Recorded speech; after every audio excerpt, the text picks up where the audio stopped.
to follow up on the statement at age 16 in the video. So this will be part 3. I'm still going to keep going. This is a Navy situation. James Cooney is a Navy brat. Brat is what I really mean. And so, on top of that, he's also a greedy Italian. Vitarelli, Alicia, is also a Gennari, is what she says, and what she keeps doing, based upon the fact that she is a woman that has been raped by someone, I think, and I'm just going to make a hypothesis on this statement. She extorts Donald Trump or Joe Biden because of rape as a child. They're trying to say that he did not have anything to do with me, but he raped me in 92, along with Donald Trump, who raped me when I was 7. And so this is a Navy situation because they actually caused, that rape for me, as far as I'm concerned, to put my family in duress or state of mental duress, and then actually squeezed or choked the life out of North Carolina, to the point in that section where I'm from, in other parts of North Carolina, the life and the ability to allow that state to develop its laws and to go forward as a sanctuary state, just like Philadelphia is a sanctuary city, but North Carolina was known as a friendly state for all of its citizens that either were born there or moved there through migration. So there had to be other issues going on with the fact that that designation was given to North Carolina. And then, the state bird was also picked because of that, as well as the flower, which is the dogwood. So there's just so much going on with why that makes a lot of sense. That is currently hidden. I tried to find it. It's not there. Also, the fact that it's a royal colony, just like a royal colony of England, and South Carolina is a royal colony of Normandy, France. So, there's two things going on, and so, God is a part of all this. There are so many things and so many ways that I see him. The fact that Charlemagne is my relative, and I'll claim it. I will claim it because the fact is the names that come up that are his relatives. Jean, Jean is one of them. That's the last name, and not Jean Claude or anything like that. Maybe that's close, but the family that moved to Normandy from France moved from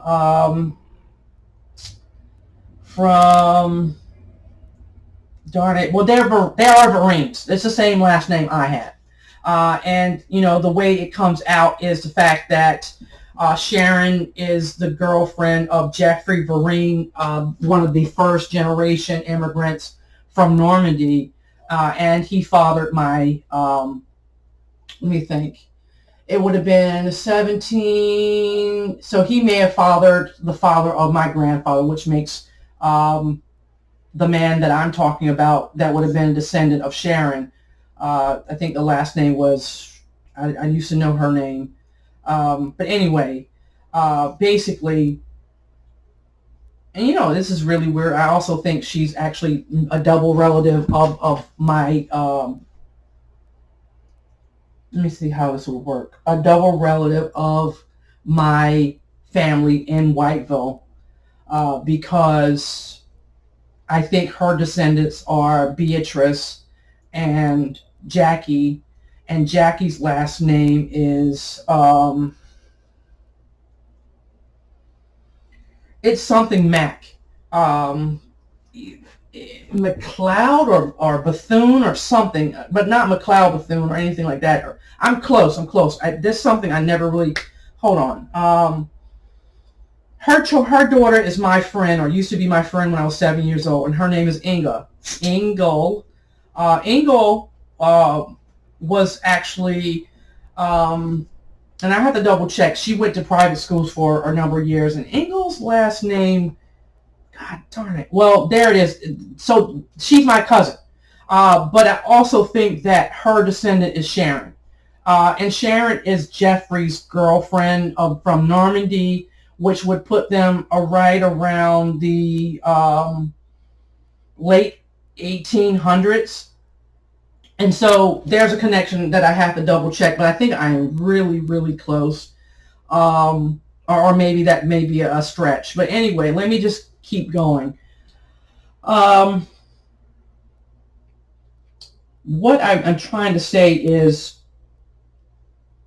I will, in my own way, somehow keep looking to what Charlemagne did. But in a lot of ways, they actually want to use, and I had to double check, and I really did already check what they infer when they talk about Joan of Arc and how they think that she actually was not against the church, but they did not do her right. And so they actually try to use that as a euphemism of not even, it's a hate crime for a woman to be hurt because she knows the truth about herself and her country. She was a patriot. And, honestly, there's a lot of historical research to do. And so anyway, basically, I will look to that part of my family as a blessing because it just works for me. It works for me as a Christian. It works for me as a Christian student of Christian Science. It also works for me as a student of what's there. And so just to be involved in two royal counties where there was an English influence and a French influence shows that,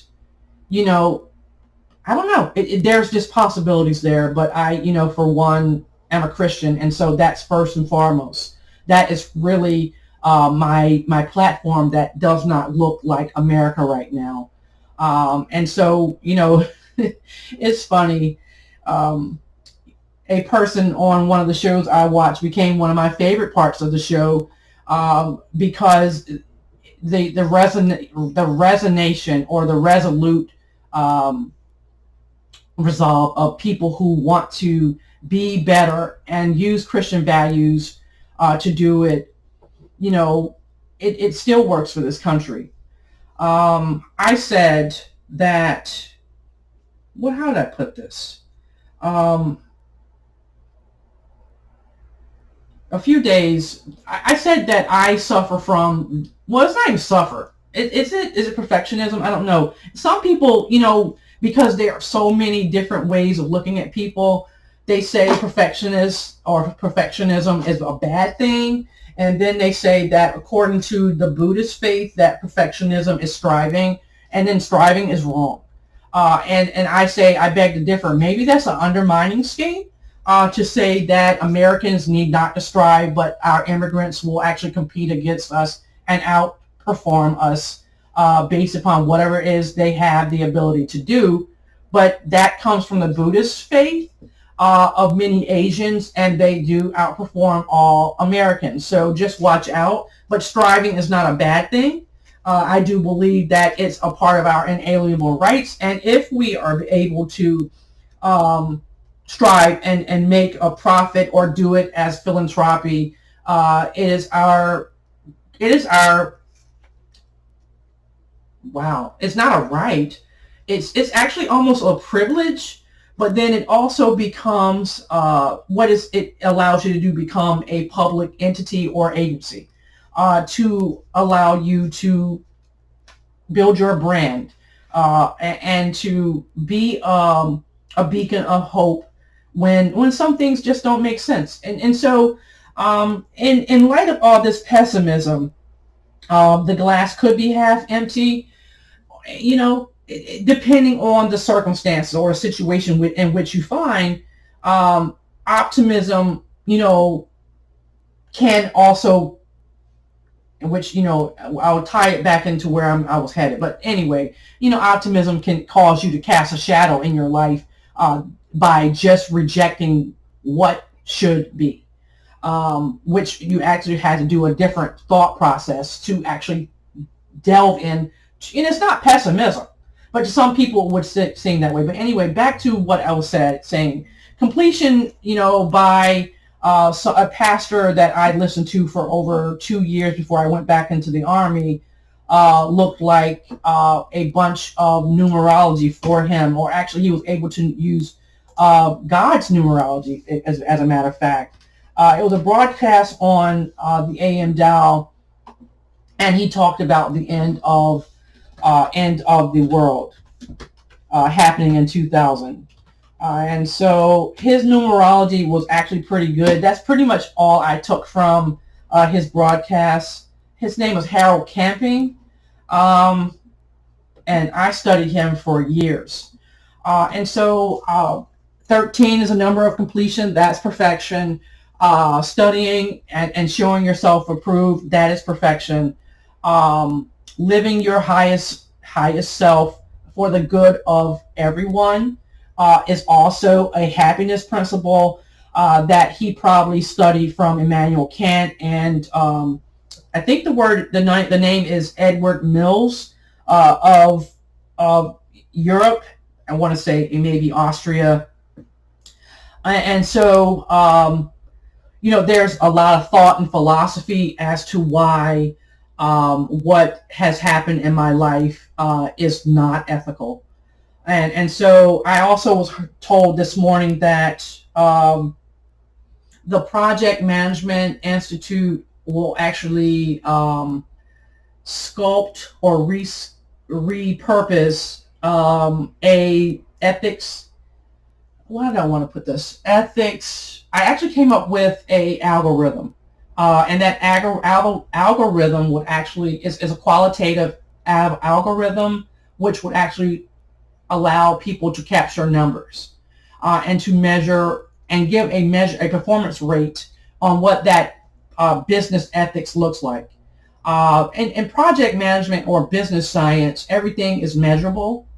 And what I'm saying to you is we are finding that according to risk management, that ethics is the crux of many of the legal problems that happens in project environments, and that was shared by a risk management guru. His first name is Jeffrey. I cite him in all of my work to give him credit because you actually further research. And let me pull him up to give you to authenticate what I'm saying. But basically, I use his risk management template, which was very good. Hold on, give me a second.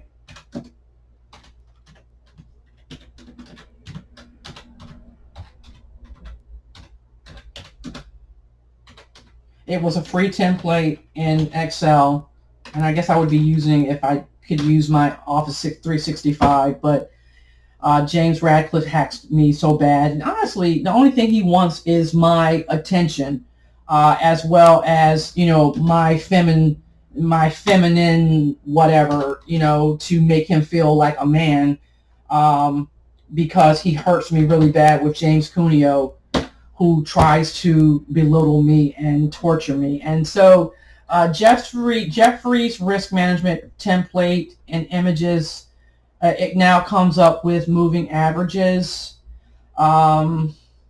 which is something that, let's see how he did it. His name is, let me see if I can get it. Somebody stole this.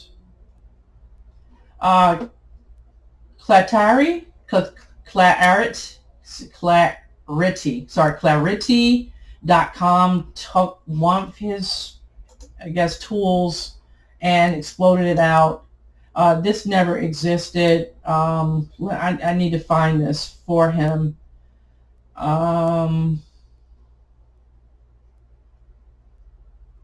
don't know. It shouldn't be this hard because a lot of the documents, or a lot of the how he sculpts The risk management comes out in matrices that allows you to categorize that risk. And so how that comes up in relationship to what I'm talking about is the fact that I was able to look at the over 200 project and program risk. I read an article about two men who has not measured that risk or measured ethics as a part of that risk. So I actually expound upon that research by helping build the tool to manage it, to realize it. So what you can't measure, you can't manage, and what you manage, you measure. And anyway, to make this personal, I was hearing that they will be looking at using that matrix. That may be something that Gert Hofstede. I'm just bringing up everybody that helped me theorize what it is I theorize. Gert Hofstede's son is now the new foundation owner of we'll say the cultural analysis, which is awesome. And masculinity has changed for America. Stop. And also what someone did with Google, which I probably should change my search engine. I think the name is Gert Jan Hofstede, and I asked him to look into helping the United States government do two things.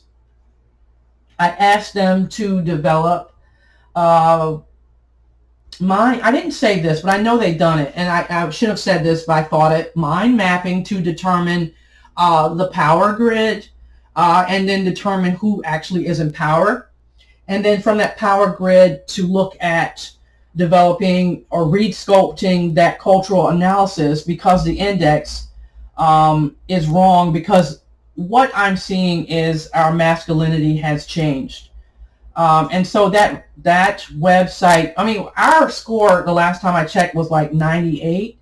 And it looks like, I don't know, I don't want to misstate this. Well, actually, it looks like it was actually changed again. And that's really good. Let me look at the bottom.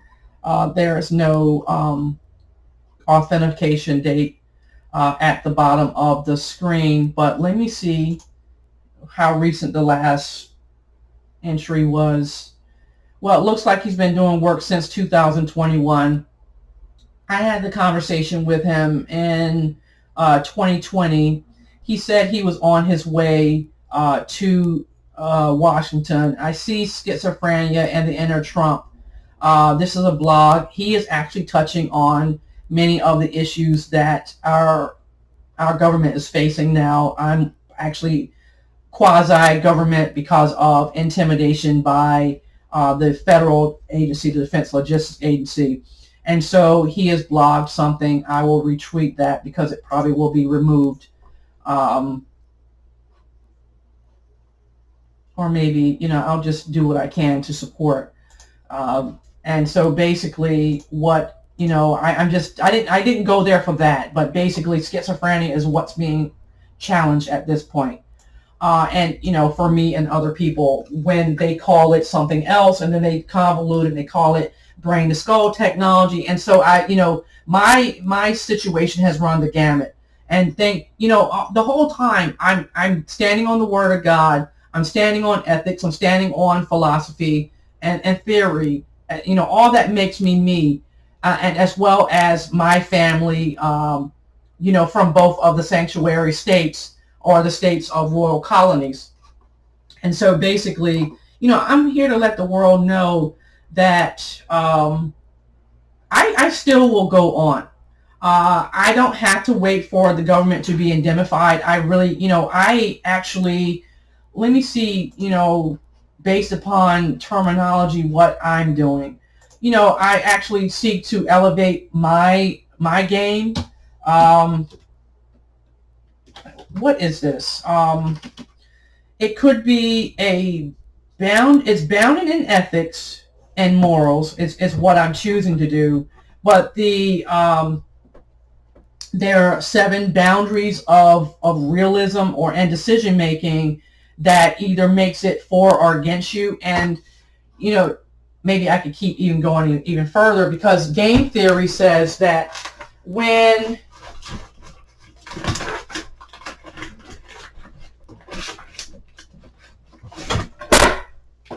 when there are boundaries or boundaries that establish,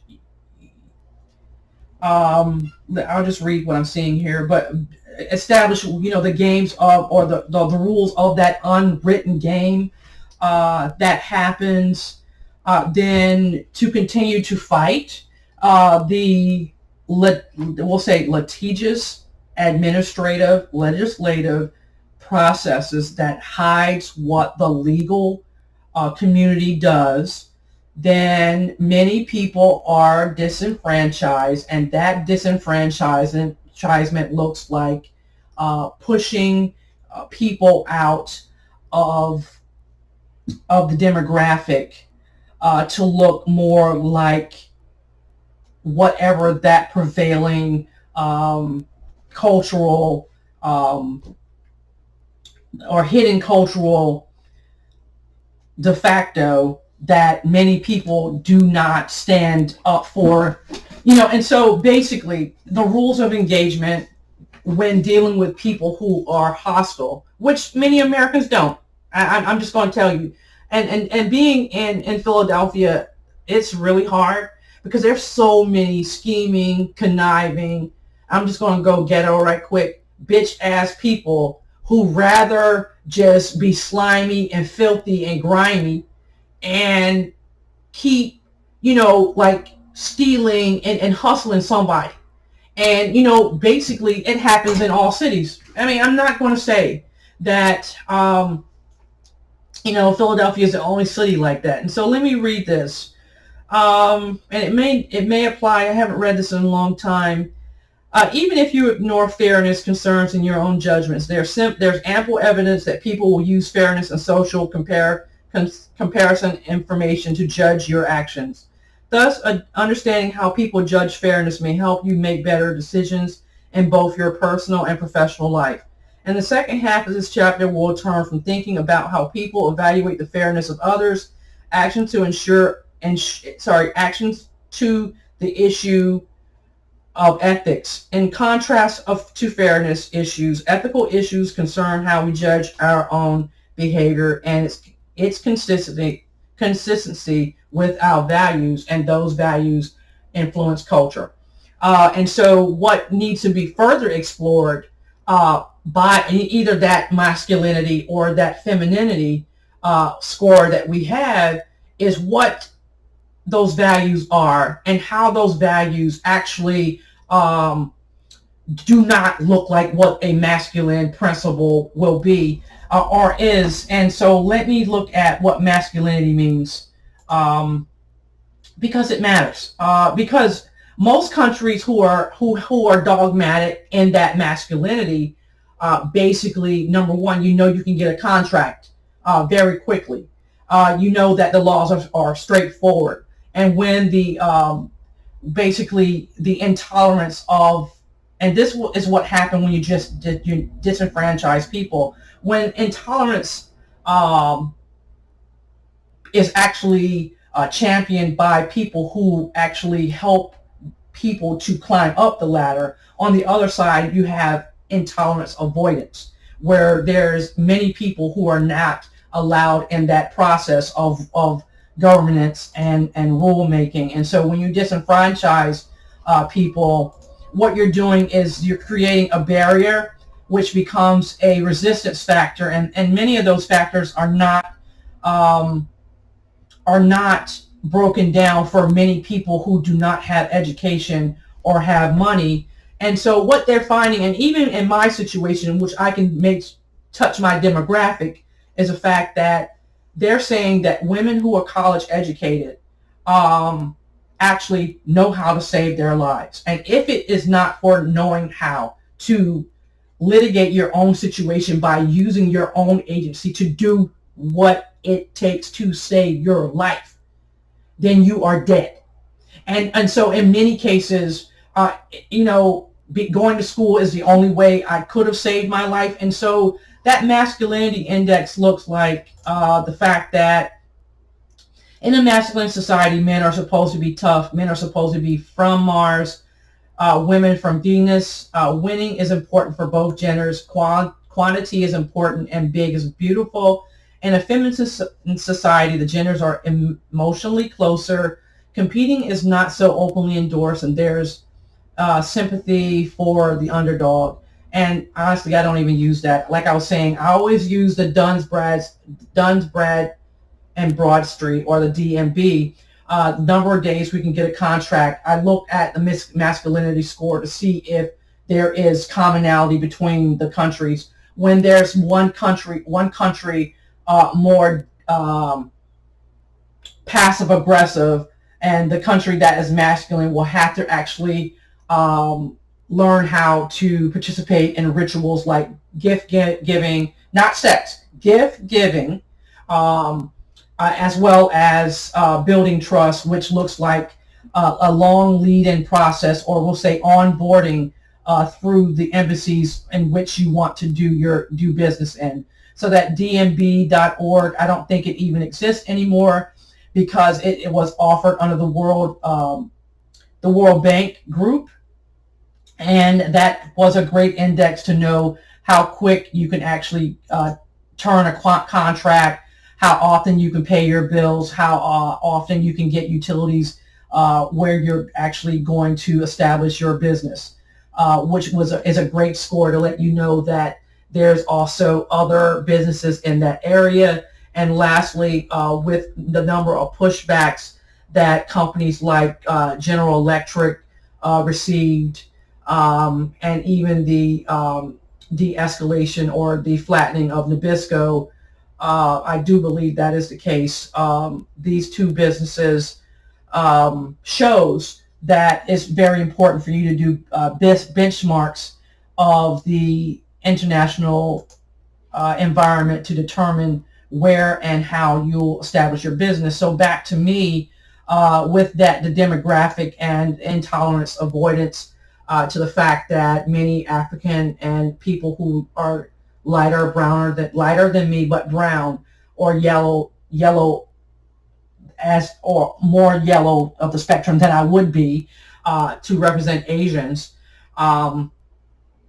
What I'm saying is the ones that are college educated will find themselves able to get through the menagerie a lot better. And so going back to the bounded ethically, just what I highlighted here, bounded ethically comes into play when an executive makes a decision that not only harms others, but also is inconsistent with his or her conscious beliefs and preferences.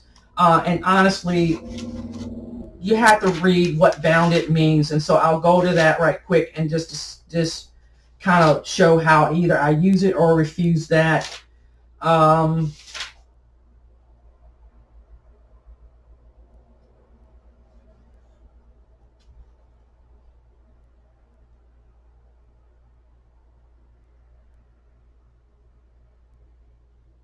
don't know if they actually talked about bounded. Let me see here.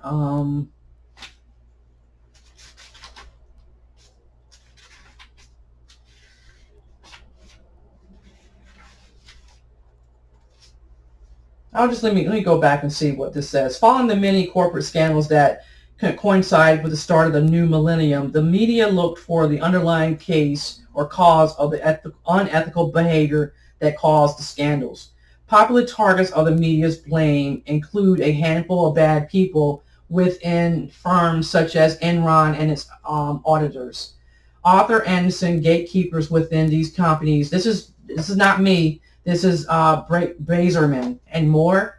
And so he's putting here. So business leaders were blamed for their role in presumed ethical decline, and business schools were criticized for failing to provide ethical training to future leaders. The media implied that the key to stemming the tide of financial scandal was to stop managers from deciding to engage in unethical behavior. I'm going to have to read all this because it explains this, or maybe I'll just scan down Um,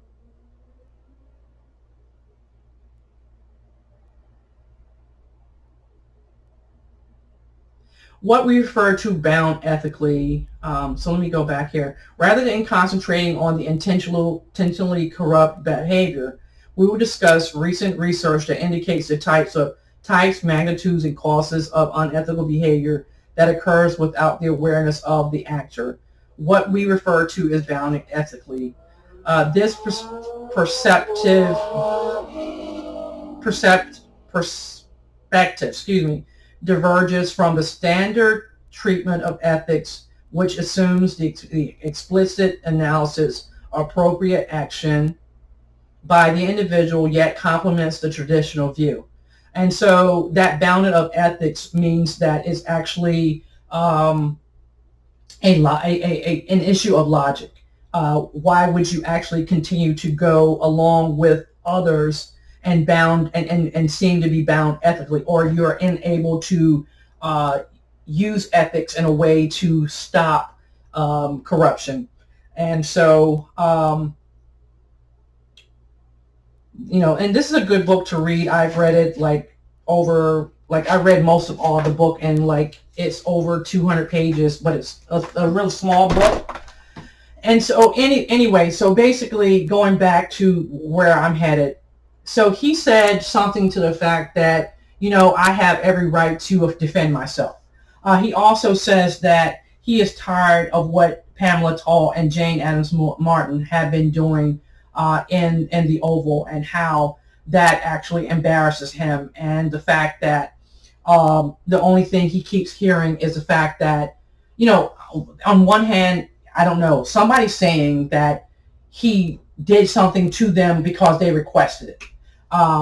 And then on the other hand, it's really not showing that. And I'm being told, everywhere there's some disjoint information. And I've had it. And so based upon the fact that he keeps telling her to do what she does, and based upon the fact that there are people who she's hurting, I really don't know what it's like I do know what it's like to fear for my life. I do know what it's like to want to defend my life. I do know what it's needed to do that. Um, I'm being filibustered on every side.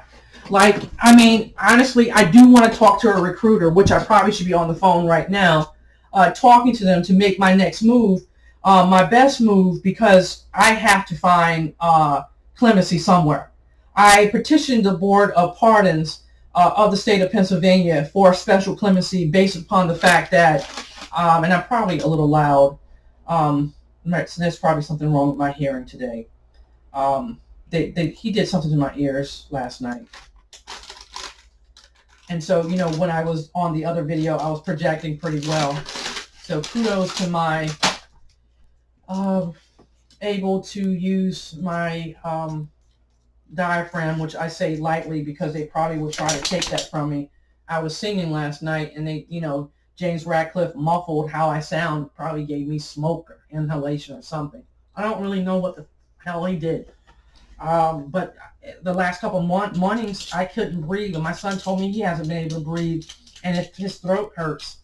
And also, they send formaldehyde out of streams, in the home, or they send it out of the Air Force vessel, or out of the JP-8 or something like that, from the JP-8, from planes that have been flying more prevalently over my house, which never has happened. Most of the air traffic travel has been more to the south, which has to be cleared through, airspace just about 20 miles from here. And so anyway, he complained of problems with breathing. I've been having problems for the last month. I've just been, kind of livid. And right now, I do believe I don't want to be here right now. And I think I might want to go to the beach, just to get some fresh air and some moisture in my body, because now I'm being told that my um, esophagus and my stomach will be removed, and that um, which have I'm sorry, they already been removed, but I've been able to continue to eat because I've been possessed by, and I ain't possessed. I really don't even know. Like, maybe it's God. I don't. I mean, if for it to work, actually, I'm wrong. Here's what I think. As much as they have bothered me, and the fact that I still can do something, it shows that I am highly blessed to be able to put food in my body and to drink something. And wherever it goes, it's actually going somewhere, but I have not been able to use the bathroom since June, when my mom asked me if, am I defecating properly? And maybe that has something to do with water. But I've been trying to drink water, and I'm going, but it's not great. And so I do have to check into certain things, but I do have the ability to process information and food and drive. And when I lost my inside of my brain, after they had been burning me with lasers in 2018, my brain was taken, or something was sucked out of my body, and I felt nothing. And this had happened to me. This is actually 2019. It happened to me over 8 times in the hospital and at Mercy Fitzgerald. And then it happened again when I was getting ready to take my husband to Sharon Bank to find his money, which he kind of was going with me, but there are some other situations with that. I don't know how truthful that is, but there was allegedly a Tyco company where Frank Salerno knew of or knows of money of $174 trillion that belongs to William Rostick.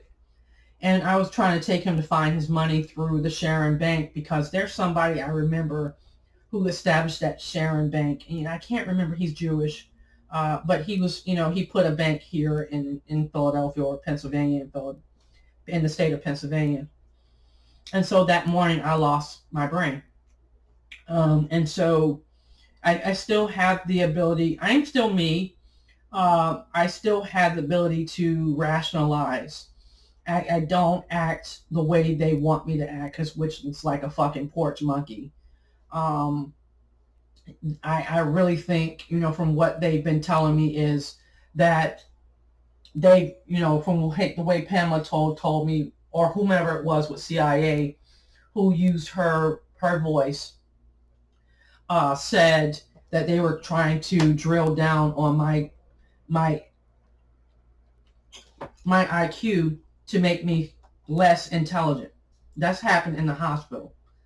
And so, or it happened at the VA hospital in Philadelphia, at the Michael J. Crescent's hospital. They also were telling me to jump out the freaking window, like Pamela Toll did. So whoever was on, the mic, or whatever it was, I guess it was a mic, was telling me, to jump out and kill myself. And, honestly, I thought that they did something to me to make me superhuman, because actually, not even that. I was bleeding on the inside, and I thought somebody was going to kill me. And had I jumped out the window, I probably would have broke a freaking leg or something. As a matter of fact, I don't even think I would have done that. Probably would have hurt myself pretty badly. It was 7 floors. Would I have made it? I don't know. I don't know. I don't really want to know. I don't. But I didn't have the expectation that I was going to die, because I was going to try to escape, get the fuck out of the hospital. And anyway, with what I'm seeing, with all this circus acts that's going on, let's just say that instead of porch monkeys, the circus act that's going on, that the higher ups who can quell the situation want somebody dead, but they don't, or it's not even that. Maybe they just enjoy this because there's already a resolution somehow, and I just don't know it. And these people lie, and I'm so sick of it. Harry lies. He doesn't stand up and do what's right. He's not even demanding what's right. But you know what? Like I told him 4 years ago, if he is not here for diplomacy, and he's told me that he's embezzled money from Vanguard, where my sister lived, and actually had her rammed by a car sitting at a stop on 422 in March of 2000. It happened twice, actually. He did it again after 2013. But this one happened, I want to say maybe 2009 or 2010, when it actually 2010, I believe, when after I moved. So he had somebody he knows, I think I did have the name, ram her car. She was driving a sedan. She drives a bigger vehicle now. But he was trying to blow her fucking back out. And I don't mean sexually. I mean with a fucking moving car at about maybe 50 to 60 miles per hour. And when he did that, he didn't stop there. He had her Chinese doctor fail to do something correctly and put screws in to cause nerve damage, to cause her to be paralyzed for the rest of her life. And then when he did that, he also did something else to her foot so she would not be able to walk. Then when they wanted to do revision surgery, and I was like, you know what?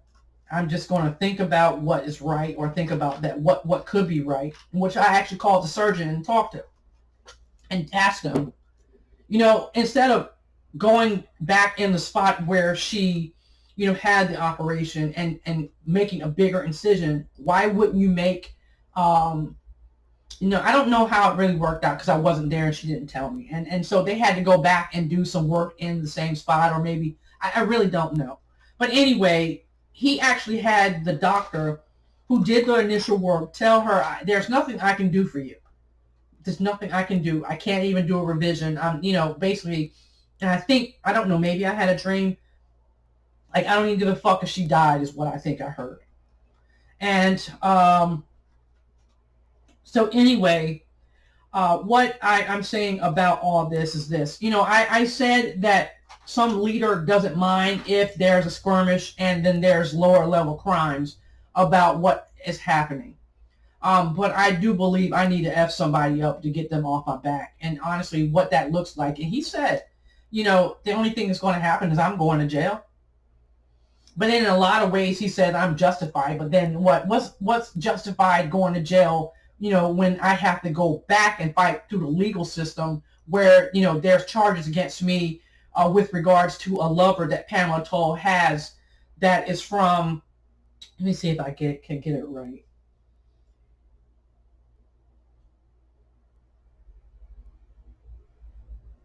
Michael Zabel is from New Jersey, and they went to school or had, some either Villanova or Rowan University, but they have an affiliation, and they end up being sex partners for 6 years.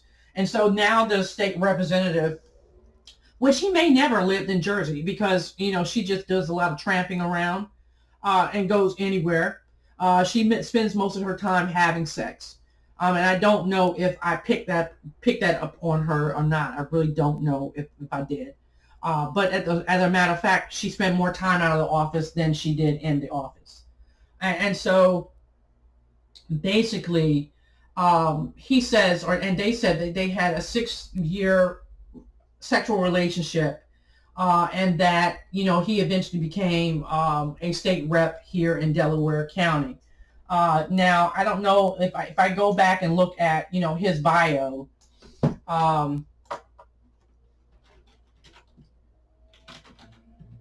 will it say that? I mean, the fact that he is from New Jersey or is from Pennsylvania in some way. Um, he is on Wikipedia. I'm just going to go down here and see where he's from. St. Joe's, where he went. That means he knows somebody I know is probably Rodney. Um,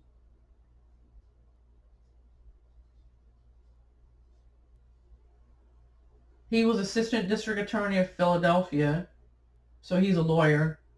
And he ran for 163rd and 164 districts in Clifton Heights and won with 15,000 votes. And so it says here that he is from or lives in Drexel Hill, and his alma mater is Holy Cross, College of the Holy Cross. And so it says here's a liberal Jesuit, Worcester, Massachusetts.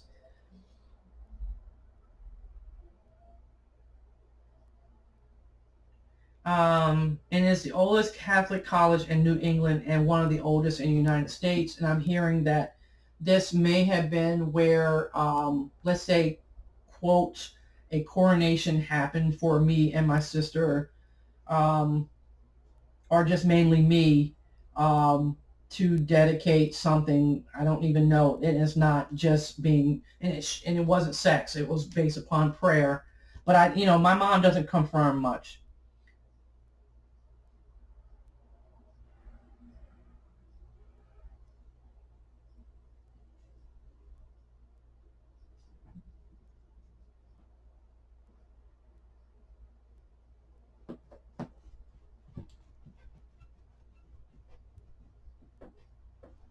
And James Radcliffe just said that the Pope said that that was the place where it happened in 2015, and I don't really know where it came out, and so I had to talk to him. When was that put? When was that published or that statement released?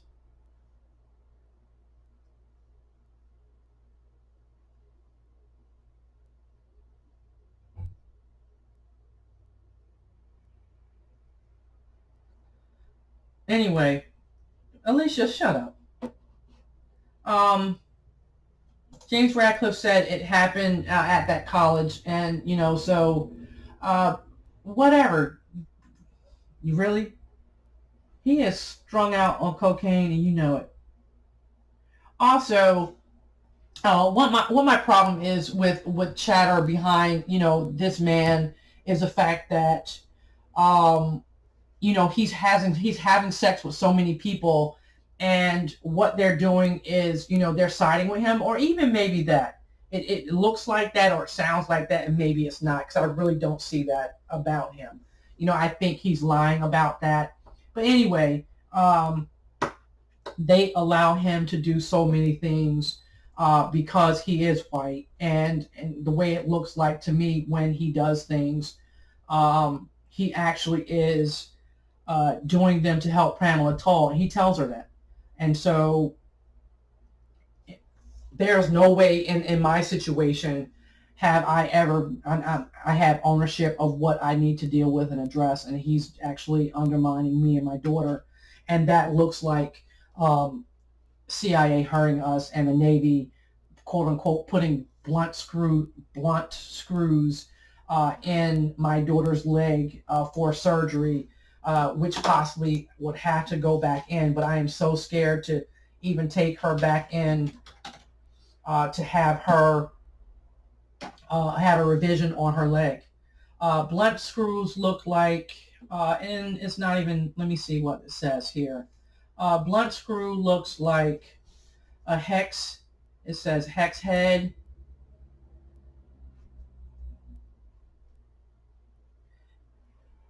Well, it looks like a bit of animation, and this comes from James. He knows somebody who does that animation, and it's probably Mario Cuneo.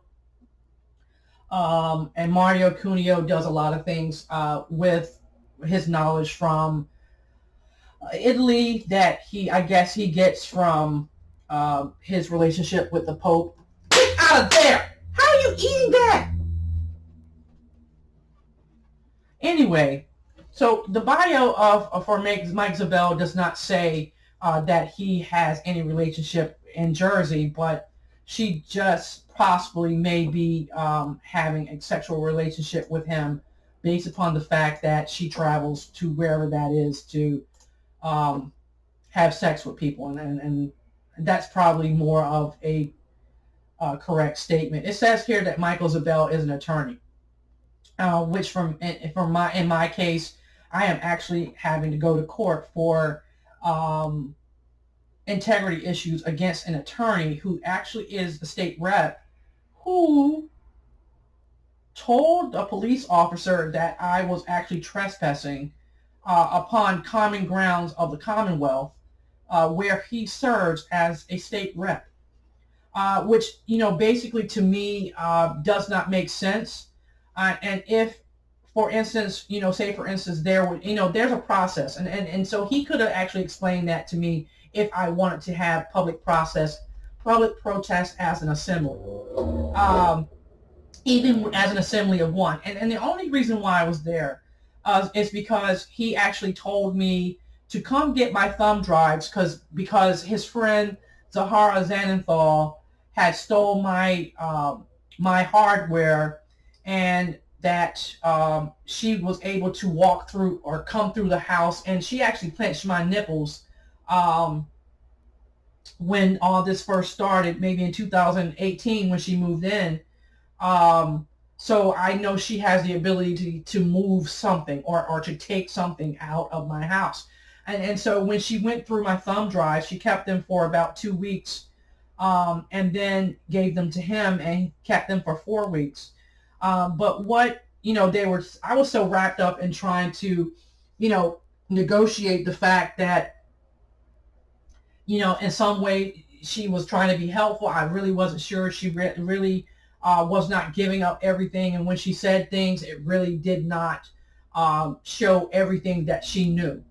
Um, I was not able to hear her thoughts, and she, because they didn't give her brain to skull technology to help me.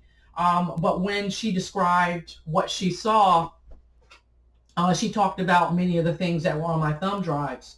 And also Ginsburg, not Ginsburg, but Goldberg, an instructor, I think his name was Donald or William Goldsberg, uh, told me that he wanted what was on my drive and was okay with her having them and all this, that, and the third. So I went to Michael Zabel to talk to him. He's a lawyer. There's an integrity issue. Somebody lied, and he told me I was outlandish and ludicrous for thinking that Harry Windsor would even be involved. He said, based upon the correspondence that I gave him, that I was not telling the truth.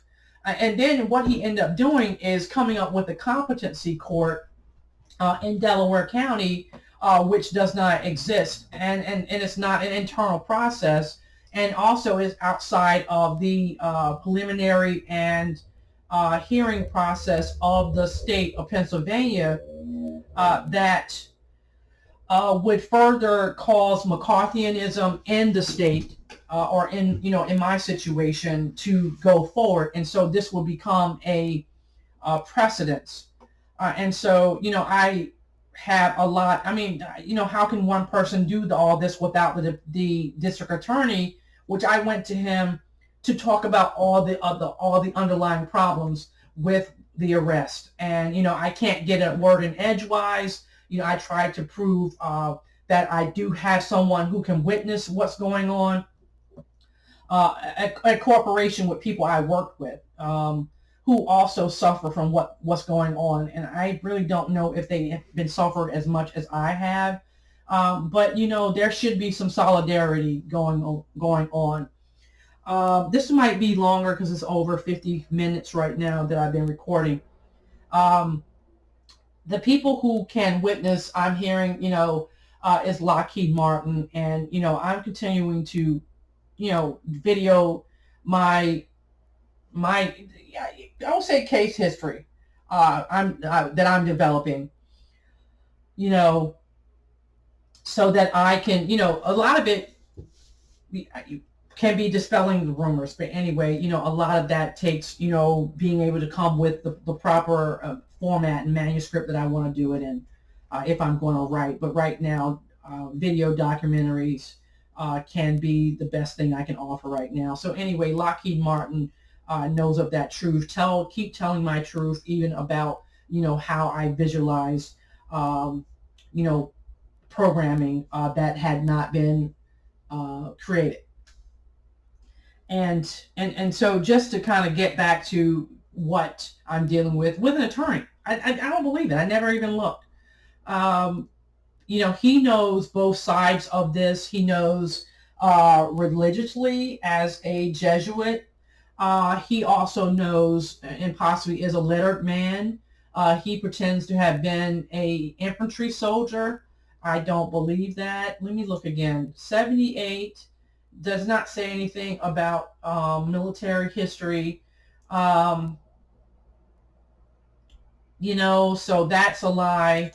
And he also says that when the generals came here to actually sanction or support, because I don't think he was getting the Teamsters support, which I don't think you need that to run for state rep. But he got support outside of the state of Pennsylvania, I think from Texas, to help shut this shit down. And so, in a lot of ways he is, but in a lot of ways he's actually excluding me by, here's why. He knows that I'm a Master of Public Administration. We'll just call it that. A graduate from my alma mater. I told him I want to work with him administratively to build my brand and to get away from the lies that have been told about me with him um, as an agency to develop the truth in the community, to keep lies out of the community and keep everyone safe.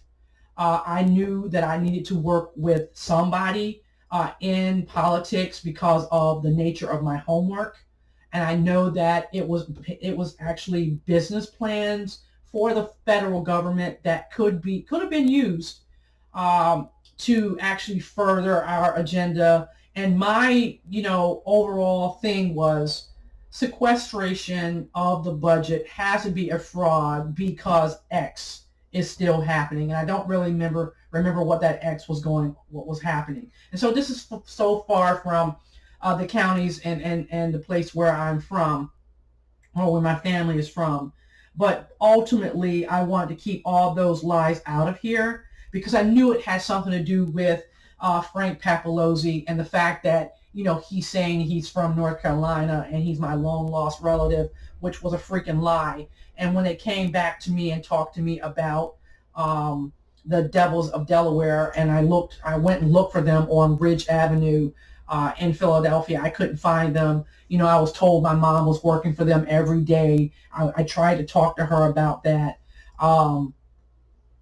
She told me that she had every paper that I ever made, which I'm not really sure that I'm speaking about Mae Brown.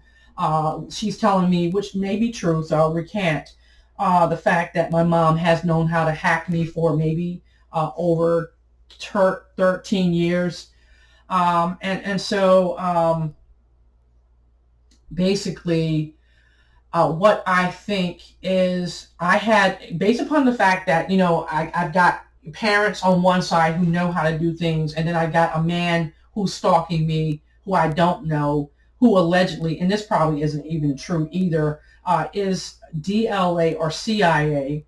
And they've done all this as soon as the fact that when I actually showed up at the Marriott Hotel in Bucks County, far away from this county, which I thought would give me, we'll say, exodus, away from my neighbor who was hacking or actually invading my privacy, using brain to skull technology that I didn't even know was on me.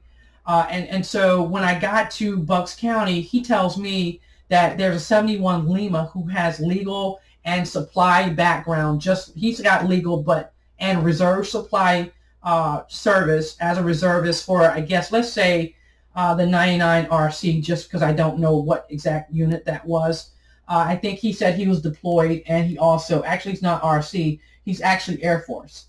And so, no, well, I don't know. Anyway, 71 Lima is an Army and military occupational skill. And so the consultant was hired from the Veterans Rehabilitative and Employment Agency in Philadelphia on 5000 Wissahickon. So anyway, he tells me, to do something that I wasn't familiar with because I didn't have enough practice in doing. I thought I would embarrass myself. I looked at him like a deer in headlights, and I was like really stunned. He would ask a top level question at the very beginning of the seminar that I'd enrolled for the McCaughey, and that's Rita McCaughey Certified Associate Project Management, um, Certified Assistant Project Management certification for project management. Oh, excuse me, project management. And so he actually, what he did was when he asked that question, he was testing my knowledge about something that I did not have enough experience in. And then because of the fact that I purchased a AWS account, let's just call it AWS account for a server for Microsoft to be able to use my Microsoft Office on that server, means that I was going to publish something on the server, possibly, I don't know how I was going to do it, as a template. Again, I'm just improving the science, because I was a student, but I wasn't turning it as a profit. And so because it was a template and I actually borrowed from the template that I had, I was only just improving that template. Um, and I thought it would be kind of self-righteous to actually sell back something to Microsoft, something that I was improving. And they actually cut off my, it's SCP or SCOP something, server. I gotta swallow this thing. It's actually a cough drop. But I basically went on a server to create these documents. And when I was not able to do this, it convoluted my process. And I was not able to go back into the AOA, or the arrow on the node, or the arrow on the arrow, the sorry, whatever that, I can't really remember. But it's a chronological layout of project management tasks, and because I couldn't do it, or the fact that I was either doing it on it automatically, I did not know how to do it visually because he would be actually drawing it on the board. And so when he did this, he was giving me that tax to determine if I had enough credentials to do what I could do at a project management. He gave me the hardest thing because I'd already been frustrated behind the fact that somebody in my network, or illegal network, had hacked me to keep me out of project management. And so the whole emphasis was the fact that other people, and on the phone, and which we'll say she's probably a Cuneo, because everything is Italian in these in this situation, which I never knew there were so many Italians in Philadelphia. The lady who I actually sat with in meditation for mindfulness from the Jefferson Hospital, and I think that was probably like a fatal issue because my mom, I think, had her operation there at Jefferson, and things weren't right with that operation, which again is also another thing with fraud, waste, and abuse. And it's not even that. Well, when you actually have something done outside of the norm, or is not in scope of the duties of a professional, to include doctors, which they call malpractice. I beg to differ. It becomes, an attack on someone's life, because it happened to my cousin as well. When they cut her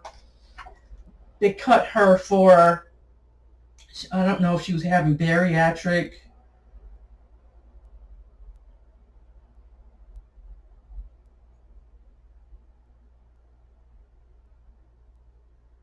She had ovarian cysts, and they actually basically caused her to hemorrhage, and they had to go back and do another surgery.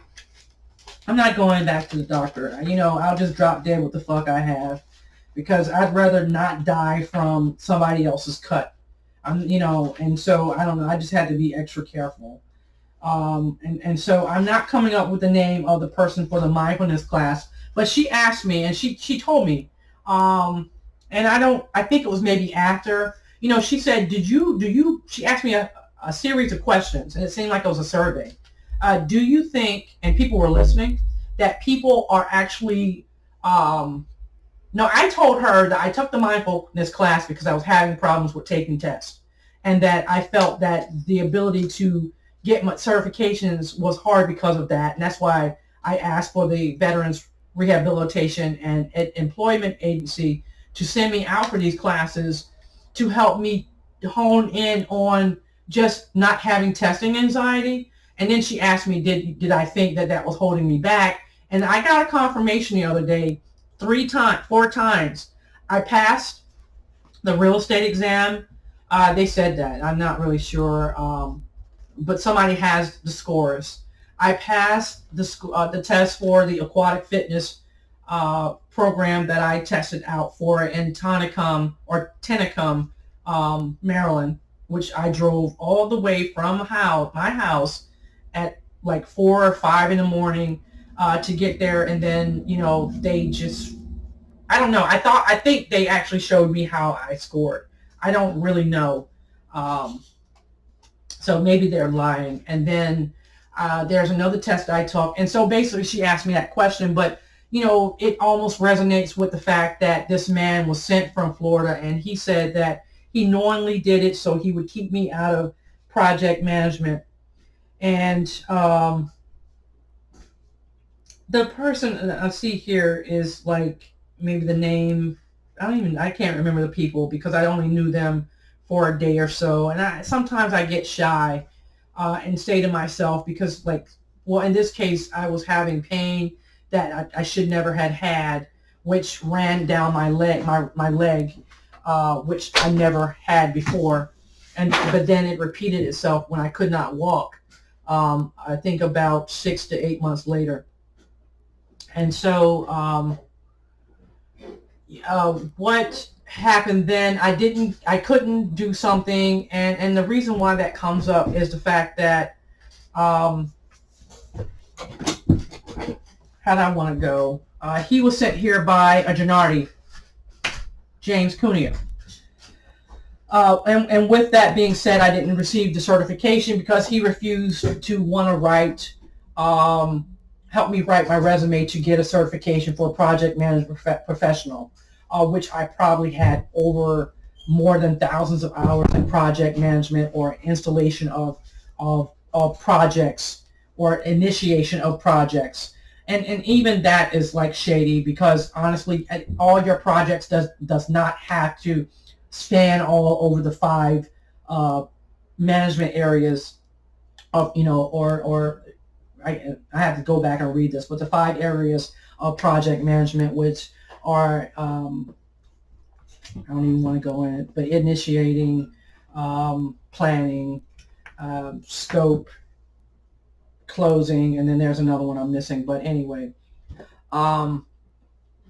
so what I'm saying is I have, how do I want to tie this? That was sent out by Pamela Toll, but to kind of bring this in, what I'm saying is, based upon the fact that there's so many moving pieces to what's going on, I have to figure out what it looks like to walk away. I can't come up with a business plan where the person won't sell me out to General Dynamics. I tried to do that with the EMF BDU, battle dress uniform, which I actually did not disclose to him. He told me to talk to Tammy at General Dynamics, who probably is the person that the Navy has been using for those contracts. I actually did not go out to find her, But what I think I'm trying to do is just stay out of harm's way, and I want these people to leave me alone, and my family. You know, the wealth of oneself is actually not always determined by the dollar, but in this case, every way they managed to make that money has been evil. Or they're actually, maybe, let me just try it again. The way they're making it look is it has been evil, because I have not heard about the number of people colluding with this agency or the Navy for the 49 years that this has been happening. There's not been any leaking of information about this. On one hand, it may be because the CIA tried to keep it hush, and the other thing is civil rights really does not get the full scope of management, or the full participation of management, and it is the blind spot, the red herring, and the known unknowns that exist that allow people to continue to extort Africans who are blessed richly, and there is no dollar that can actually be able to be assigned to the value in which African Americans have had in this country, and everyone knows this, and to include the world. It can be reproduced, it's resold, it's actually repackaged, and it looks like so many different elements all around the world in so many ways. And I didn't touch on this, and here's why there's a problem with the Navy. I said this is a Navy issue, and the reason why it's a Navy issue is because Britain told America that if you keep doing this, we're going to out this. And I think Charles Windsor is a person who found that out. Maybe in '60, when he was a lab student for a language, when he was going to school in Cambridge for Welsh. And he told America, like, you keep on doing this, we're going to out you. And so I think what happened after that point, it became transnational crime or transnational corruption, which now includes, other nations. And so when they retell the story, they're kind of saying, a lot of it hinges on the fact that, there's an Egyptian element, there's a Angolan element, which I think that's where Swahili is spoken, and then there is a South African element. It was told that my mom is a descendant of, on my mom's mother's side, of South African princesses. On my side, I am the descendant of Cherokee leadership and princess in the county where I live or close by. Also to include, maybe the fact that I can actually touch on the fact that Charlemagne is a direct descendant of the Varine family from Normandy. And so those are the two things that I have. I think, with my mom, in my mom's case, more information needs to be considered. But no, honestly, if I had a crazy ass daughter, let's just go here on the air of just being out there.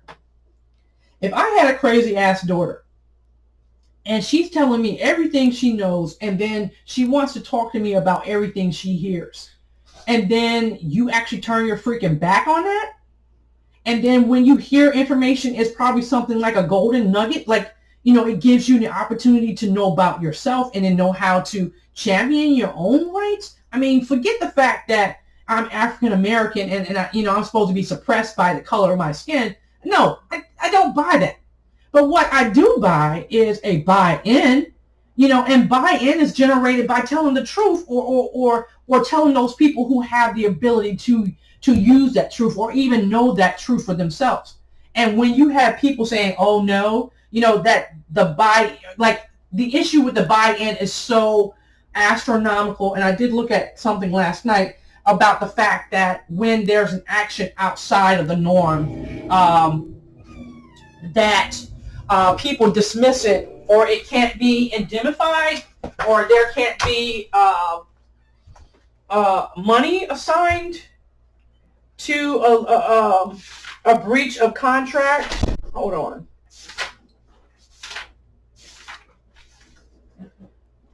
See, these people are using so many. They're using contracting as a psychological strong positioning against people who not all of us have gone to college. And so let me see what that. I need to keep a highlighter. Um,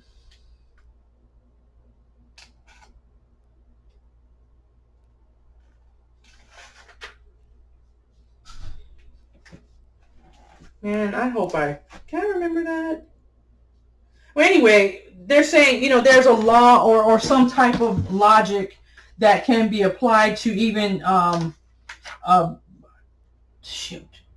Well, I don't want to waste your time, but I'll find it and let you know.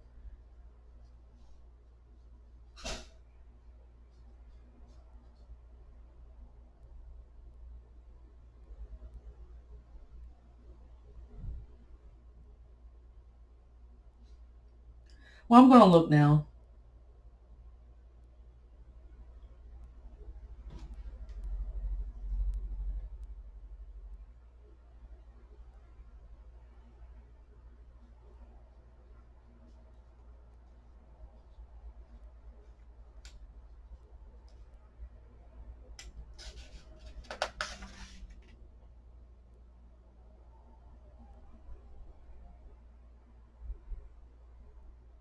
You know what? I'll just do another video and take my time and find it. But basically, what it looks like, and I wouldn't even call it consequential damage.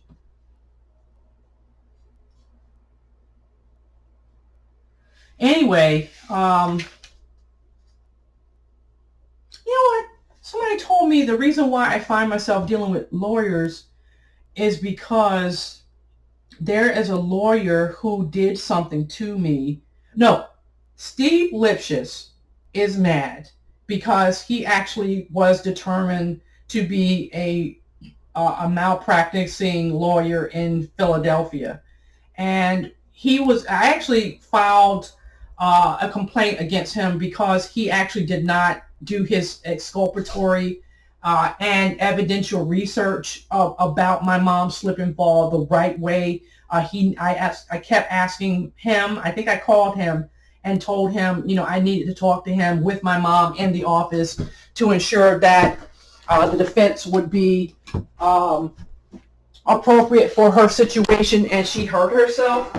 She damaged her knee. And so basically, he never called me back. And when he had us in, he didn't call for deprivation, not deprivation. He did not call for disposition of the legal process. But what he did do, he did a briefing with the insurance agency, which turned out to be something. And so I don't know, but anyway, I can't really remember all this. I might have to go back and write down what I remember. But basically, he is mad because I actually informed the Philadelphia Ethics Commission, or whatever that turns out to be, for the Bar Association, about his unfair practices of my mom because he was taking advantage of her. And this is based upon the fact that my mom had a lawsuit, from what I'm hearing, a lawsuit against an old folks home, where my mom was not forced to waive something, but she did waive it, and she must have had a good reason for doing it.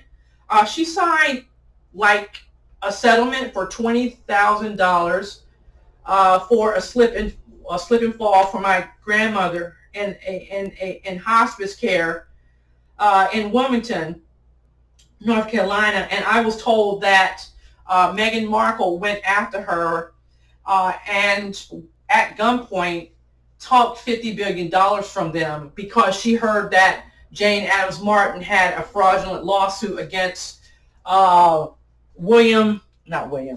Wilmington Medical Memorial Hospital, where I had my tonsillectomy and where it was alleged that I was raped.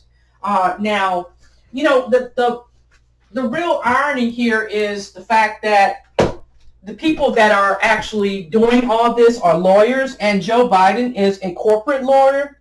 Barack Obama is also an attorney who taught at Harvard and Yale, and Michelle Obama is also a corporate attorney that, also told her side of the story that she actually got involved with all of this because she is a Cuban American who actually teeters on the side of being a cult and uses her practice to actually back Pamela Toll's, or the Navy, we'll just say Navy's theft of my intellectual property rights. And she said she is actually the lawyer who championed, quote, end quote, that lawsuit against General Dynamics. And they hid that under Pamela Toll's name. And so let me see if there's another lawyer. And so what seems to be happening, which, I'm being exploited because of failed or deprivation of the law. And honestly, if you can look at what deprivation is, African Americans, since that strangulation in New York, were saying, I can't breathe. Well, when you deprive somebody of oxygen, that's deprivation, right? But how about this as irony? When you deprive someone of deprivation of the law, can you breathe? Can you breathe? Or do you feel like you're having an anxiety attack because the only thing you see is the failure of law? And so what happens at that point, you actually can challenge competence of the law or competency of the law, which I don't know if I've heard that before, or I know if it's true or not. There has to be some logic out there as to why that would make sense that someone could call for. So, that's the reason why I actually reached out to another attorney, Josh Shapiro, the Adjutant General. Well, I'll say Adjutant because I don't know, maybe that's not right. The Attorney General of the state of Pennsylvania for special clemency based upon the fact all this stuff that's happening to me happened after I got off active duty, and where they failed or they undocument a war effort that Harry Windsor he knows that it wasn't documented, but he also knows that he also has been trying to steal it. And also, I'm hearing that he is an attorney. There's another attorney that I'm dealing with, William McSwain, and then the whole federal district attorney office on 615 Chestnut. There was just one attorney who told me to stand the line, and use my parental authority, which I didn't know was being undermined. She is maybe either a former, or I don't really hear from her, but the assistant district attorney for the city of Philadelphia. Who else is an attorney? Another attorney. There's several. Just naming all those, I wasn't personal customers of those, but every attorney that I ever had since age 19 has turned tail on me and has not mitigated the case, or not mitigated fraud, and not litigated the case properly. I hope I'm saying that right. And then that was 8. That's 8. Maybe more than that. And then there's another attorney at the highest level at the Office of Special Counsel who threw all of this under the bus when we could have captured this 9 years ago. So the fact is, I'm telling you that now, there's a no. So I'm not even close to another number I should be. So basically, I called an attorney to help me get out of this stuff. He talked to me for like 30 minutes and told me why he didn't want to represent me. He said, you have more problems than the arrest that you're dealing with, is what he said. But see, here's the problem. Let me keep going with the attorneys. I have a divorce attorney um, who, for what the lack of better knowledge, he knows that I'm actually involved. I mean, I didn't tell him I'm a Delta. I don't know if it matters to him that I am, or I have a college background, or any of those things, which he doesn't know that about me. But maybe he should have asked. The only thing he knows is I was in the Army, and in that I had IP problems and wiretapping issues. But he doesn't acknowledge those. And when I asked him to be my criminal attorney, I don't take cases like that, is what he said. I told him what the felonies were. He didn't say, well, I can do something about it. He just left that alone because we were dealing with another issue. He's my divorce attorney, or my divorce litigant. Is that right? Anyway, I'm the litigant, right? Okay, he's the litigant, but I don't know. I'm not pro se, so I'm not the litigant. But anyway, he's the attorney. And so basically, he's showing me the process of why, like 4 documents has to be signed. So he's explaining to me a process that, like, either I don't quite understand because I didn't read the forms or he didn't show me all the forms, or something happened. I've just been so busy trying to keep my ass out of trouble. Like, I told him what the problems were. So you know what?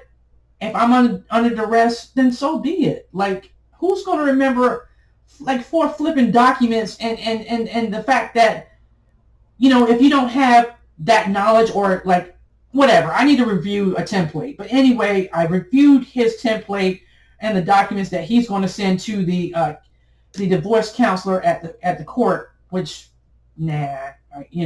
whatever. It's supposed to be a judge. Anyway, that attorney, and I had another attorney in 2013 who threw the shit under the bus, went to St. Thomas, and ran away, and didn't tell me why he was running away. But then when I call him on the phone, I got either, like, I'm leaving him like 39 messages. He doesn't call me back, and I get him on the phone. I don't know, something happened. Maybe I never got him on the phone, is what I think. This is all after, coming home after, that first attorney turning on me. So 2014, the same thing. Thank God for, having the ability to go through pain management, because I was in trouble again. What else happened? Another attorney for a T-bone. Somebody told me that someone was actually going to kill me that day. The lawyer is on Chester Pike. And there's another lawyer out that way. I think I was looking at for another issue. I had another lawyer for the school district. Who actually settled out of court and gave me $5,000 in chump change. Whatever she did with the rest, I'm not really sure. I don't even know what her credentials are, and why. The fact is that when I called her on the first ring, it wasn't even a complete ring. She picked up the phone and talked to me. And then I'm hearing that her assistant is no longer here because they're saying that she was smug or something, which I don't think so. She was empowered and knowledgeable about what was going on. And I actually kind of think she may have understood what Dragata was doing to me. And Dragata is probably a Cuneo or Gennardi, or someone like a Bertinelli or something like that is coming up, which I think, and this is not psychic ability. These people tell me everything I know. That they tell me, I tell you. She also is knowledgeable about who Jane, or what Jane Martin Adams does.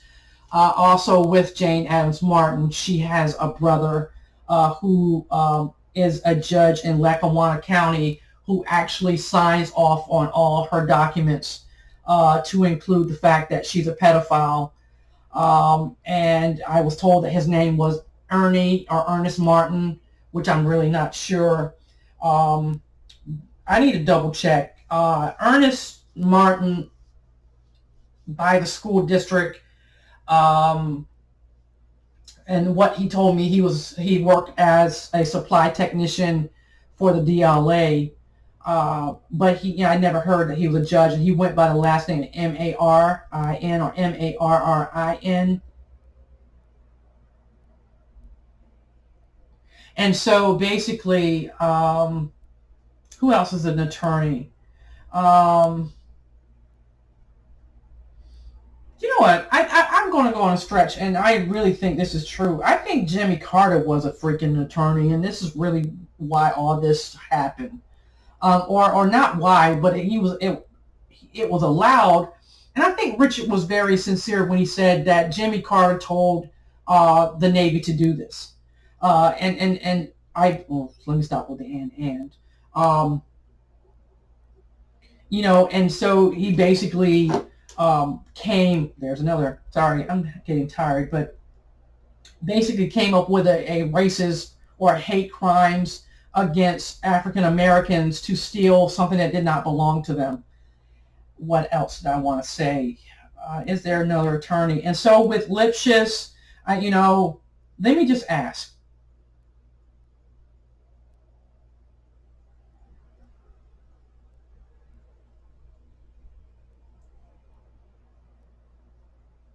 So with Lipschitz, he actually called. He probably called. No, that cannot be true. He didn't call after. He probably called before.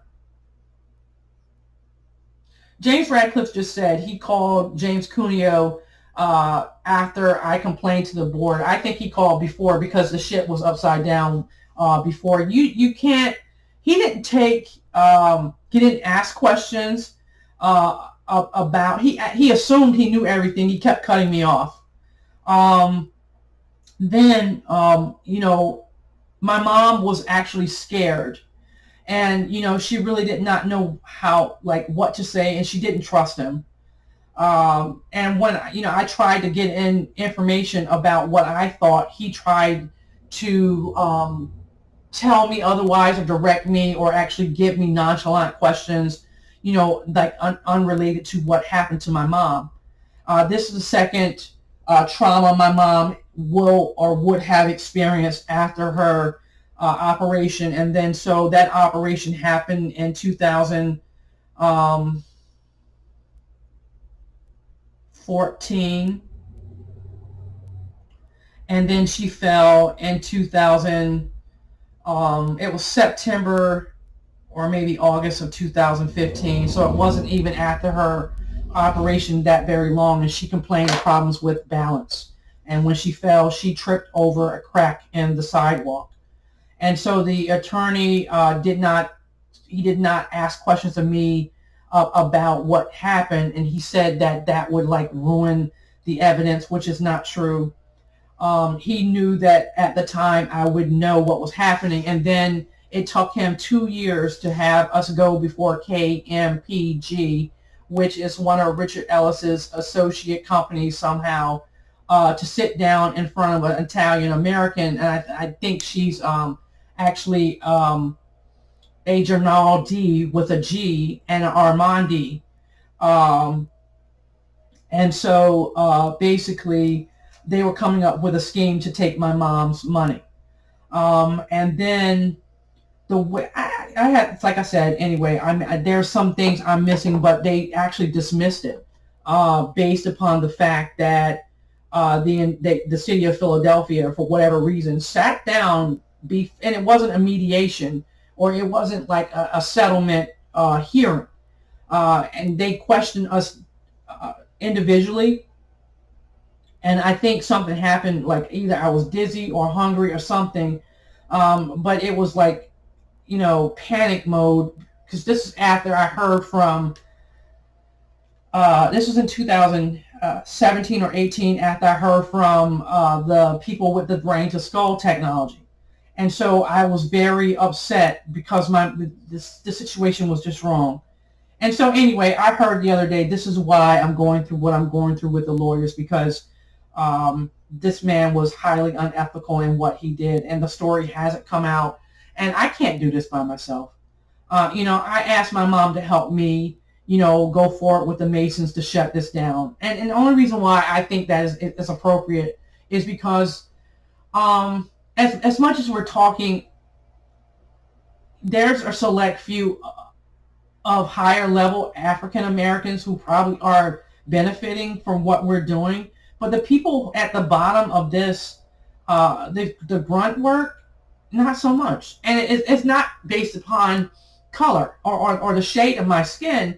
It's based upon the fact that, if you're colluding with the right people, and if you're connecting or connected with the right people, hopefully the right people are ethical and doing what they can do with full integrity, under the law. But in a lot of ways, this has been hard to deal with because I'm dealing with another lawyer who I sat with in regards to, like, I've had enough. This is civil rights issues. I know where they're headed. I can't get a word in edgewise with Joe Lithgow, or Jack Stolzheimer, or even Jack Wheeler, who threw this shit under the bus in 2012 when I told him I was being hacked by the federal government.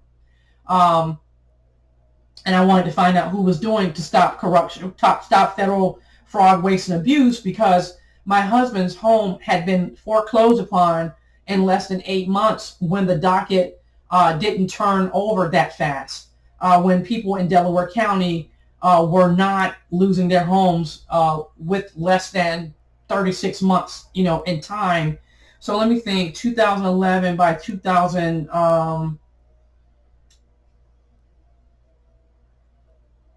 It may have been around.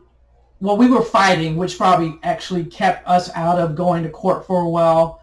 But after they denied us the home modification loan, um, about 8 months later, he was on the docket to lose the house, and he just, I think he was just overdone with anxiety, because he had been suffering from panic attacks for a while, and just a lot of problems, that he doesn't talk to me about. And so he shut down, and I try to stand in his place to find out at least what happened and if there was a problem. And there turned out to be documentation failure that wasn't presented, that he lost the collateral. And on a home improvement loan that he had, or some type of a loan against the equity in the house that he pulled out of the house, Citizens Bank decided not to drop the debt in lieu of cancellation of the deed, because when the collateral is gone by the state of Pennsylvania, the bank has to cure it within 6 months after the house is lost or gone. And so he's still having to pay on a $40,000 loan after having suffered. Somebody has been using him. A woman came into his life and asked for $25,000 because she pretended to be pregnant by him, and she was from Allentown. And because he was a nice person to me, and because he was very well spoken, and he had some level of concern about something in my life, and then he helped me with a lot of things. I thought we would fight not each other, but we'd not even fight people. It's not that we would have each other's backs, and I would actually have his back like he had mine, and I did that as long as I could. But really, what happened is James Cuneo turned this into something that it's not, about race, for an agency who has been doing it to me for over 40 years. And there are many lawyers involved in this, and I really don't. And so the fact that there has been so much corruption, with the fact that over 3 or 4 presidents who are lawyers, corporate lawyers, who have done this to me, along with an agency or the federal government and entity, indemnification of the government has never been something that they considered. It could be a new era of change, to even if there's an endorsement that says that this is wrong, an endorsement to say that moving towards war for something that we have done internally in the country to blame Russia, to blame Syria, and then to blame England is the wrong answer for these problems when they started intentionally in-house by our politicians and military leaders who took, well, let's say, let me use the highly cracker word, avail themselves to use their human rights to disenfranchise people based upon their human rights.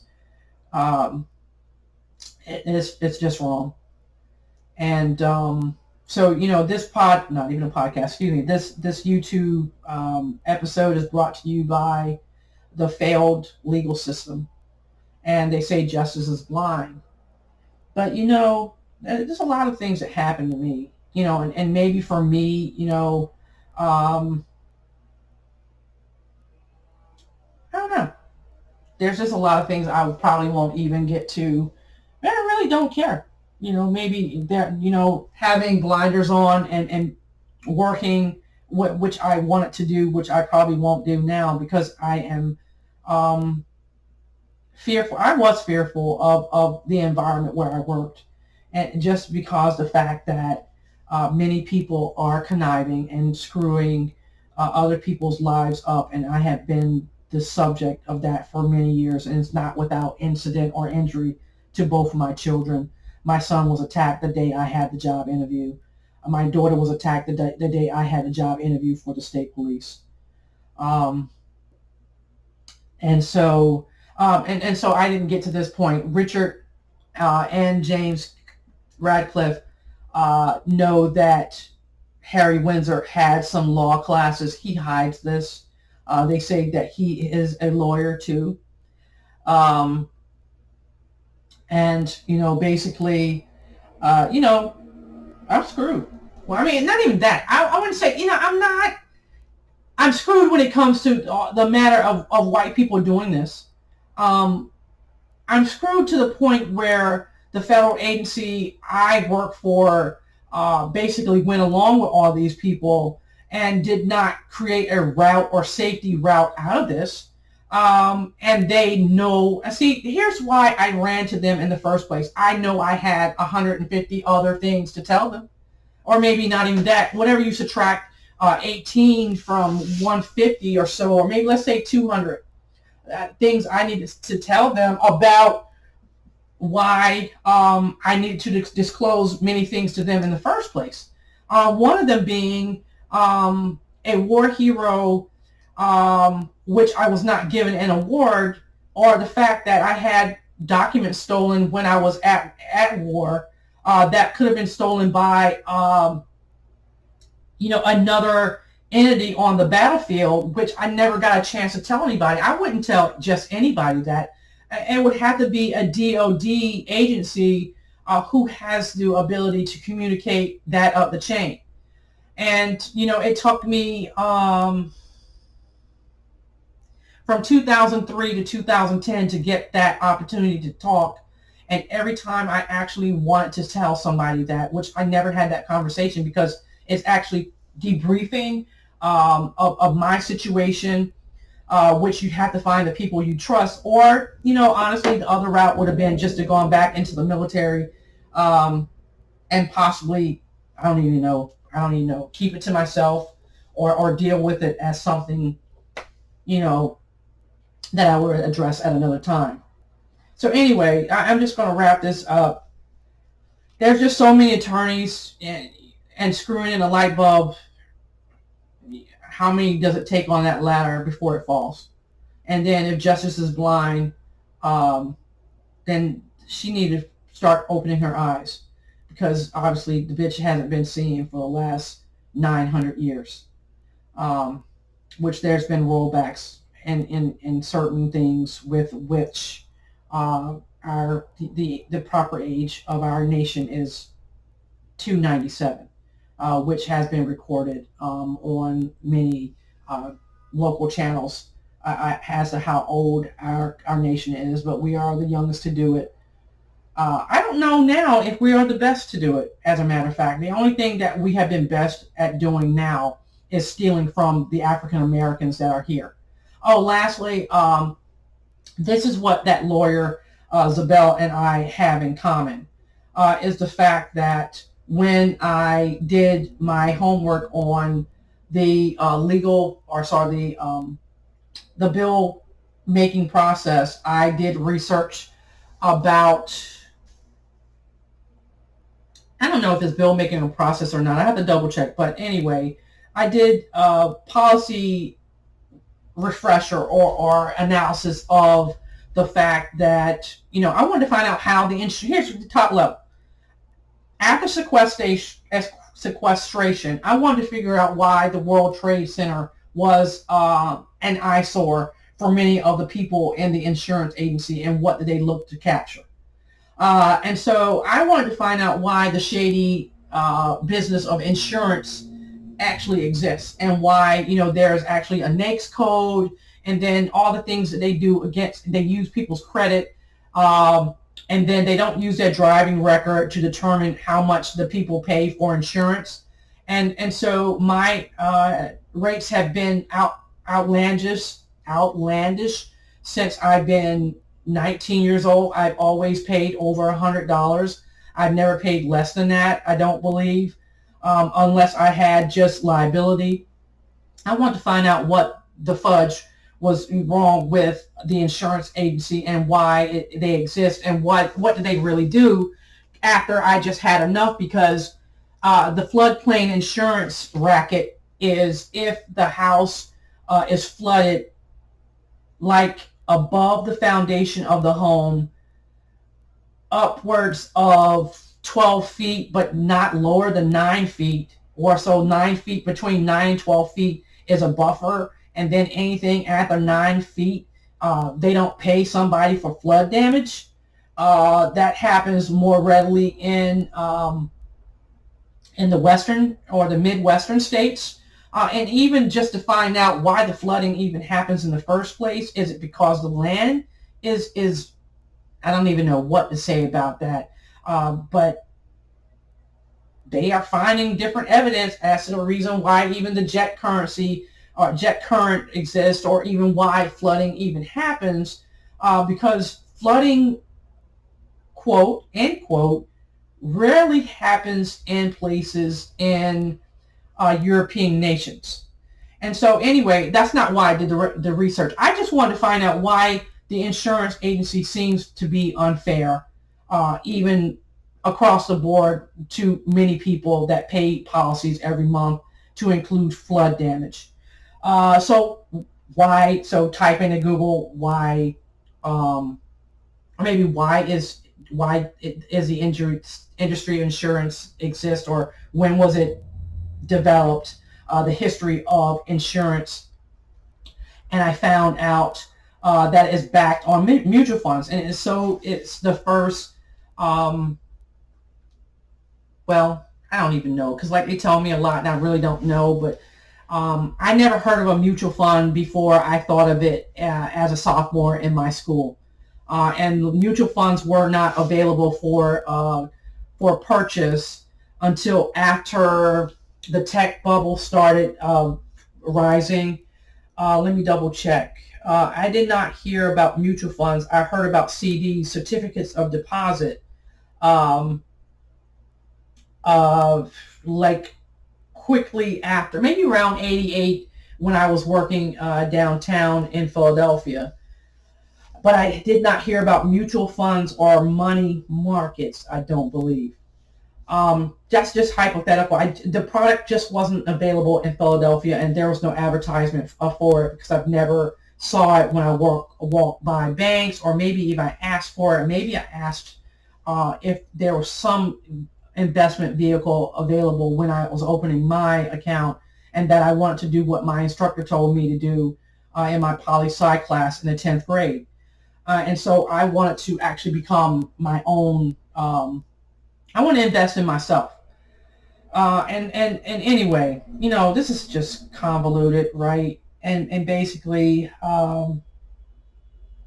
there was just no product being available or made available for sale to the public to buy mutual funds, or it's not even a matter of rolling it out commercially, because it wasn't a full federal uh, product. And so let me think when it actually became something that people look towards doing. I did a lot of studying on on individual stock. I read the Money magazine for about 20 months. I used to have a subscription. Maybe maybe 93. Um, but when I was looking into individual stocks, I was looking at not how they perform in a group, or I wouldn't say a conglomerate. We'll say a portfolio.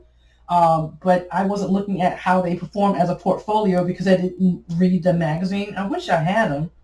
They probably are somewhere. And anyway, this is a long video. Sorry, so I'll just put that out there. There's a long video on what it's about. Maybe people will be interested in watching it. But basically, I think it was 93. It was probably in the magazine that maybe the last one I wanted to read about. I no longer have those. And so let's just say 93. Um, Shortly thereafter, I called someone to, I don't know, maybe I heard about it on TV when I was in Fort Campbell, and that would be in 95.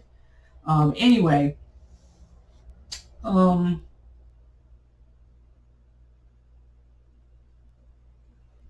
I think in 93 I went to Mellon Bank and I actually thought about something like that, or there was something going on at Mellon Bank when I went there. But anyway, long story short, um, maybe I was thinking about a deposit book or something like, or making a savings deposit in my account, which I really had little money at the time.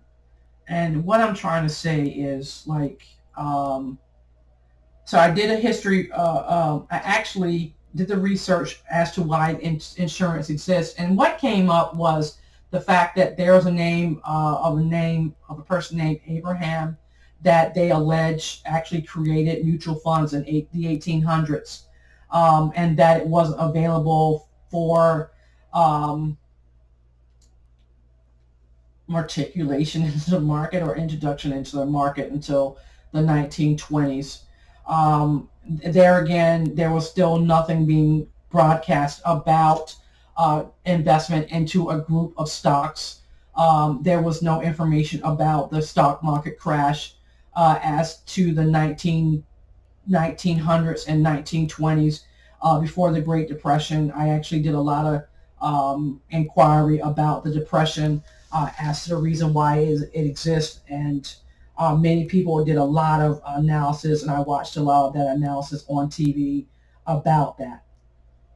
There was no talk about it. There was always talk about junk bonds and other types of bonds that were available that represent what a stock was. The mutual fund, however, would be a group of stocks that have an algorithm that allows it to perform individually, but then it has a cumulation or a computation of a daily exchange rate, or based on a rate of exchange on a daily basis that causes the performance to be measured, and then it has a dividend that's compounded at the end of a 12-month period, available for cash out, but possibly at a cost of redemption, or is it called that, or redemption of the mutual fund, which would be at a penalty.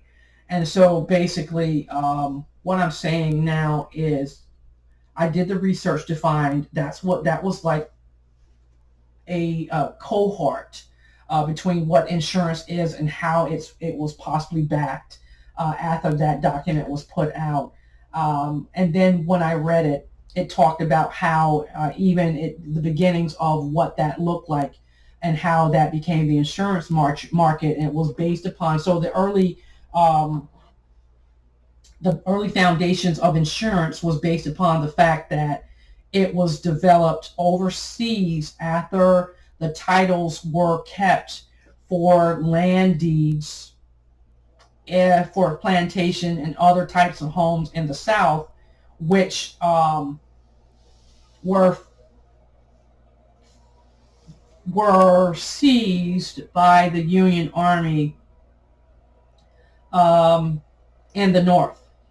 And when these documents were seized, the land value and the value of and this is really bad because I find myself I'm talking about something that is very near and dear to both North and South.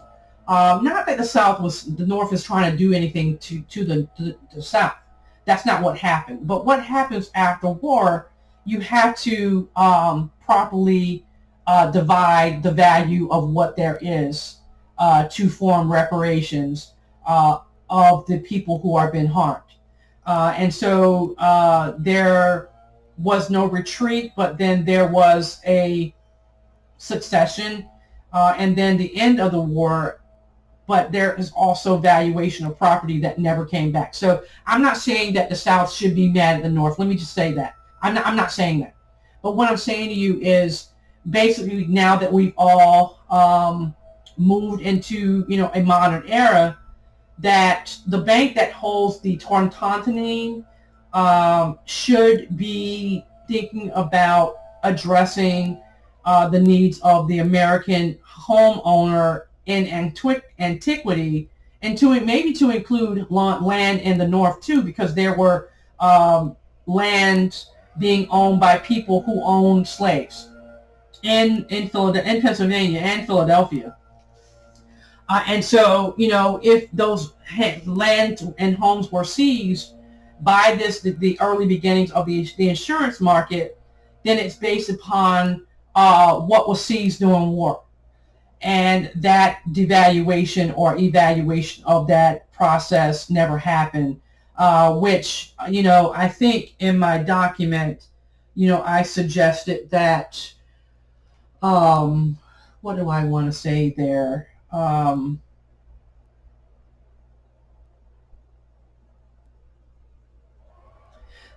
don't really, I just want to find out, wait a minute, hold on. I probably made a recommendation to return the land value back to America because reparations is not the right thing for America because we have more wealth than anything. And so, I'm just going to wrap up there. I'm not involved in what happened with that. I just did the homework. The only reason why I thought about that is again, based upon the fact that we have insurance and we have a reason for the fact that that insurance does not work. Um, Many people who collect the monies for that insurance are, again, represent the top echelons of what that wealth is. But then when it came off the backs of slaves, it actually does inform slave or people who were enslaved or people. I mean, I am a descendant of a free woman who was formerly a slave, but she was free when I was, or before, like generations before I was born. At least 250 years is what I was told, or something to that effect. And so basically, what I'm saying is not only just that though. This goes back as far to the point where the Irish were indentured slaves in America too, and so that property, is vast, or that ownership of that property and who those people represent is not all African Americans either. So anyway, I'm just going to stop here. This was a long one again. And basically there should be text that is generated, based upon the playback mode of the video, which, and also transcripts. For whatever reason, I don't know why they're being taken, because for me, and I don't know who always actually ruins it for everybody. But anytime something is spoken or anytime something is written, it is supposed to be cited in your works. Um, and these transcripts for these videos have been removed or maybe redacted somehow. Um, I can't access it or turn on the setting for the videos that I'm watching, which actually helps me do the research, because honestly, what happens when you're trying to take notes on these videos, you're having to play back. But even with the transcripts, you can read them and then come up with your notes. And also, I really love my school. If I could go, if maybe I did my papers manually, nobody would steal them or steal what's going on. But these people eavesdrop, or they use brain to skull technology with radio frequency, which allows them to use the wireless as that frequency. Um, so, wireless is a form of radio frequency, but they're using it as in a way to actually take thoughts. And that is based upon the deposits of minerals or deposits of something out of our plants or out of what we ingest in our body that causes these people to move around certain things to make them like crest on your brain so they can hear your brain thoughts. And whoever thought of that, is not ingenuous to how we are made, and it's not a godsend. So, I keep hearing a lot of things, but in a lot of ways, how am I to see the glass full again when the things that make up our country is the things that I fought for? And in a lot of ways, I never really wanted to. I just wanted to cite what was available for public laws to ensure that we have efficiency and effective government, and which is timely and just. I'm out here, um, but the deprivations of the color of the law is a problem. And even if you really look at all the laws on even the public law process that does not cross reference what